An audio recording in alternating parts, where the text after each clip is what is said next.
So, how much of what you do is driven by ego? How much is driven by exploration? How much is driven by intrinsic fulfillment? What at the core of the things that you do drives you forwards?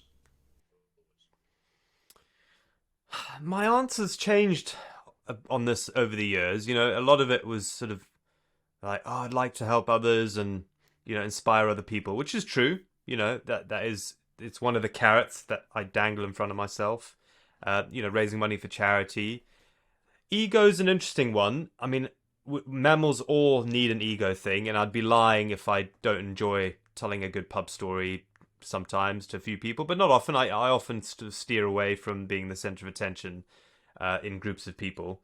I'm not an alpha, so I will I'm the guy who hides in the corner and just Drinks whiskey by Guinness, I've myself. heard.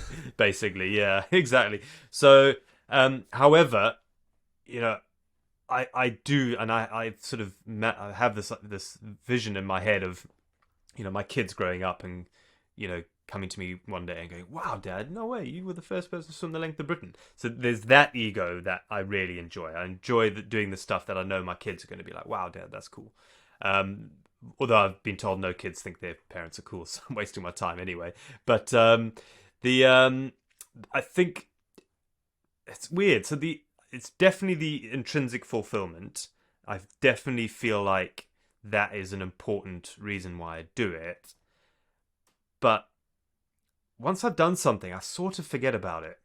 I write the book and then it's done. I very rarely go back to other stuff. So it's not like I'm feeling fulfilled now about the time I swam the length of Britain. So yes, I needed that goal to get to John O'Groats and to get to the finish line, and for me, I needed to tick that box and complete that for the terrier to have feel happy. Um, but I just enjoy like who I am when I do these big things. I enjoy the training. I enjoy the logistics and the planning and the trying to get sponsorship. So if I got something that takes 2 years to sort of put together, like what I'm trying to do now in my next record, is I'm just more fulfilled in the whole process than when I'm not doing it, and that in itself is enough for me to repeat it, if you know what I mean. Do you think it's an So, addiction? A form of addiction? oh, absolutely. Oh, absolutely. Yeah. And everything's addictive about it. Completing it's addictive. Writing the book is addictive. And I love having the books on my shelf and just look. All my books are in my downstairs toilet. So when I go for a pee, they're just there. And I'm like, oh, this is cool. I never read them back and no one else reads them in my family. But I just like the fact they're there. That's addictive. And I'm addicted to thinking up the next record or whatever it is or idea, whether it's one of the big ones or one of the smaller ones. So yeah, it's all.